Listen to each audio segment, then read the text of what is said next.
This is a reconstructed image of a young man who had no name, his identity a mystery that police believed impossible to solve. That was until 20 years later, when amateur internet sleuths on Reddit finally cracked the case. Young man's body was found on June 26, 1995, at a gruesome scene off of US Road 58 West. Tire tracks veering off the highway led to a smoking Venagon smashed against a pair of large trees. Two dead young men were found partly ejected, hanging out of the windshield with their faces covered in lacerations. State Trooper Ted Jones arrived on the scene and searched their bodies for identification. The driver had ID Michael Hager, a 21-year-old student at the University of South Carolina.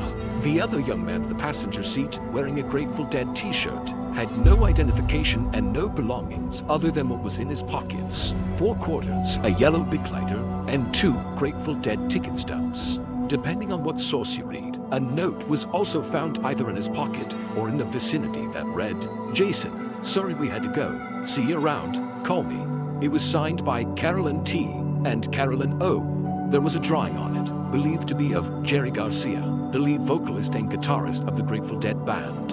And there was a number, but unfortunately, the number had no area code. The number on the note was called, probably using local area codes, but it led to a dead end. Michael's family was informed. They were distraught, but they had no idea who the man in the passenger seat was. So, Officer Ted Jones concluded that the young man was probably a hitchhiker. When the autopsy was done, there were no drugs in his or Michael's systems, which led Trooper Jones to believe that the driver fell asleep at the wheel.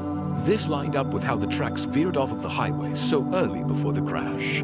When the unidentified passenger's fingerprints were sent to the FBI database, no matches were found, and combining this with the fact that his face was covered in lacerations meant that identification would be very difficult. But they identified that he was between 15 and 21 years old, with brown eyes, long curly brown or dark blonde hair, dyed reddish. His teeth were well cared for, but there was no extensive dental work done, as he still had his wisdom teeth. Aside from the tie-dyed Grateful Dead t-shirt, he had on beaded and macrame necklaces, light blue Levi's jeans, and black Fila running shoes size 11.5. His left ear was pierced, but wasn't wearing an earring at the time. They found a star on his back, a faded tattoo on his right arm, and a homemade star tattoo on his upper left arm. But with nothing else to go on, Ted Jones focused his attention on the 2 Grateful Dead ticket stubs, which were for shows on June 24th and June 25th, the 2 days before the car crash. Both Grateful Dead concerts took place at RFK Stadium, Washington, D.C., about 180 miles north of the crash site, as a part of what ended up being an important tour, as it was 2 months before the band's founder, Jerry Garcia, passed away. They traced who bought the tickets and found it was sold to a man from Pennsylvania who was very much alive and not named Jason. He was a scalper that had bought 20 tickets and resold them. But when State Trooper Ted Jones interviewed him, the Pennsylvania man couldn't recall who he had sold them to. It was yet another dead end. There were plenty of clues, but no identity found on the side of the road. So let's discover where this road leads us and bring him home. What are you doing? Oh, just going over a case where a simple fatal car crash turned into a mystery that stumped investigators for decades. Who was this young man? Did he have a family? How long were they going to be left in the dark wondering what happened to their boy? Here, let me take a look. Aha. After carefully analyzing all the evidence, I've concluded that he was a fan of the Grateful Dead who just so happened to be the inspiration behind my heavy metal band, the Circuit Freaks. Incorrect statements detected. Number 1, it is not your band. It is a collaboration between you, myself, and the Tardigrade. Number 2, the Grateful Dead is a band from the 60s that mix rock, country, blues, jazz, and several other styles, none of which sound anything like heavy metal. If you're such a musical expert, then why are your vocals always so off-pitch? At least my rhythm is intact. Perhaps a drum machine would serve in your place. My cousin is available. You can't kick me out of the band because I quit. Because of this apparent love for the Grateful Dead being one of the only things known about him at the time, the unidentified man, or John Doe as they are called, became known within web sleuth communities as the Grateful Doe. A clever pun, if I do say so myself. Since this Grateful Dead fan, or Deadheads as they refer to themselves, was a hitchhiker and bought tickets from a scalper for the 2 shows at RFK Stadium, One might theorize he was following the band on their tour, except he was heading south from the stadium. The next tour location was in Michigan, northwest of the stadium. Or where was he going then? It's not clear. To visit someone? Maybe they were making a detour. Let's look into the driver, Michael, and see if he can give us any clues. He was with his fiancée in Fairfax County, Virginia, when he left her that morning around 7:45 a.m. After traveling south, he stopped at his father's house in Williamsburg, Virginia at noon. His father wasn't there, so Michael left a phone message saying that he was headed to visit his mother in Inman, South Carolina. But on the way there, he crashed on Highway 58. A neighbor of the father reported having seen a young man with Michael when he stopped at the house during the visit to Williamsburg. This would suggest that our Grateful Doe was picked up somewhere south of Fairfax, not too far from the Grateful Dead concert.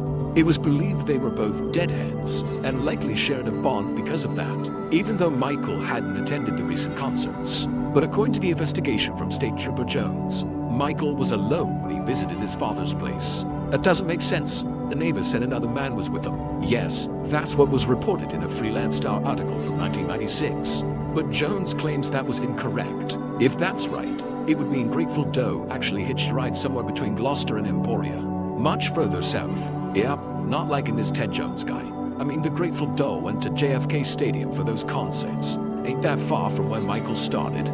Yes. So wouldn't it make sense that that's about where they met up?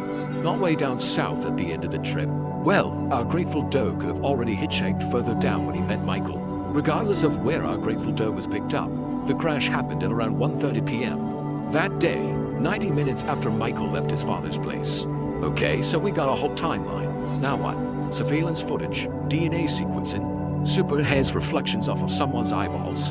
With cases like this, only so much can be done. At this point, with all the dead ends, Trooper Jones needed help from the public. They released all of this information, but couldn't release a photo due to the lacerations. Another problem was that some news reported him as a redhead, despite having only red-dyed hair. This lowered the chances of identifying him significantly, since there was no image of him released. To make matters even worse, coverage of the crash was only in the Virginia area, even though it was suspected he might be from out of state. Hell, I may guess. Nobody came forward. Exactly. Seriously, this whole thing feels like a bunch of fumbles. Not even a sketch or nothing. A forensic sketch was only released 7 months after the crash, at which time news did report it again. 7 months. Why so long? It's not clear why, and it was only reported in Virginia, right? Yep, Jace. Ted Jones wasn't doing nothing. While there may be some fumbles, he was trying. Trooper Jones sent a description to all the police agencies in the country and received missing persons reports from 15 of them. He also sent the fingerprints to the Secret Service, which had a larger database than the FBI. The case information and sketch were mailed by him to news organizations in hopes of more coverage. But despite the hard work of Jones, nothing came out of those efforts. Jones said in an interview, "I investigated everything from every angle, and nothing ever panned out." Okay, maybe I'm being a bit hard on him, but I still feel like there could have been more done here. Well, from Jones' perspective, all he could do now was pass the investigation over to the State Medical Examiner's office in Richmond, Virginia, to compare the young man to missing case reports. And so, that's when the case went cold, and the Grateful Doe, whose first name may or may not have been Jason, would go unidentified for years to come. While the case files and evidence gathered dust in storage, the internet started to become a staple in homes around the world, connecting people like never before. It was a new era, with unknown possibilities and noisy modems. In 1999, the true crime community website, Web Sleuths, and a missing persons website, the Doe Network, were launched. But it wouldn't be until the mid-2000s, nearly 10 years after the crash, when this case found a home on the internet. In 2004, a profile page for the Grateful Doe was created on the Doe Network, and in 2005, user trying to ID posted about it on Web Sleuths, asking for help. People who were moved by the story investigated and scrutinized all the details from the comfort of their homes. Sounds like your kind of people, bro. They absolutely are. Theories ran rampant. Some questioned if the note was his and if it actually said Jason on it. They also speculated that he may have been a runaway.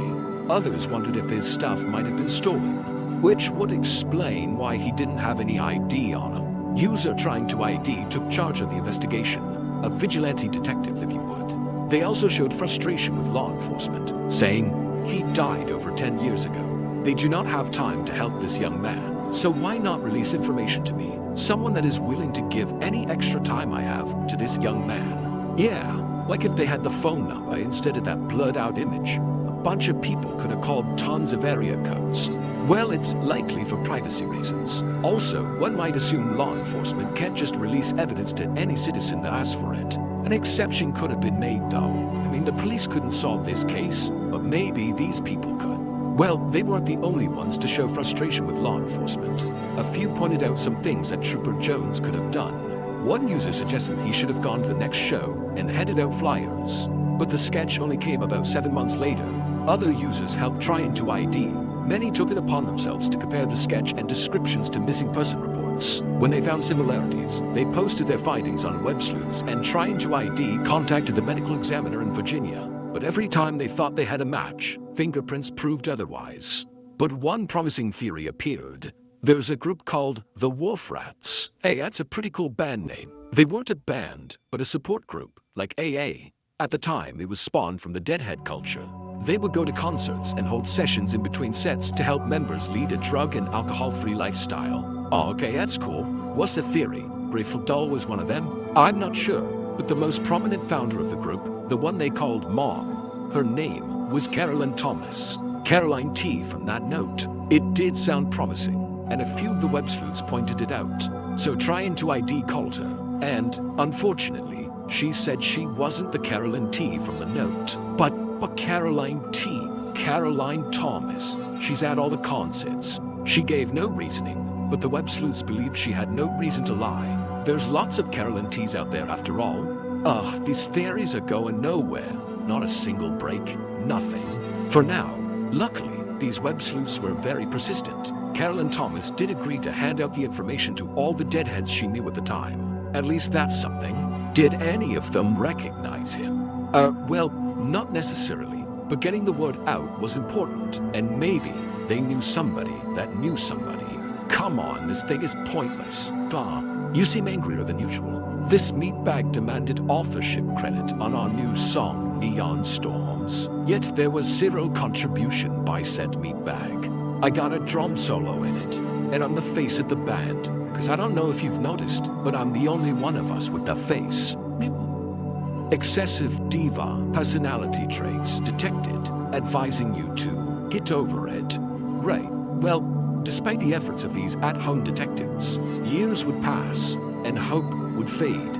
But there wasn't anything stopping these communities from trying to solve this case. In 2012, it got another push. This time from the help of the National Center for Missing and Exploited Children. They posted a new computer-generated image of the Grateful Doe on their website, using the autopsy photos as a reference. The recreation was more clear.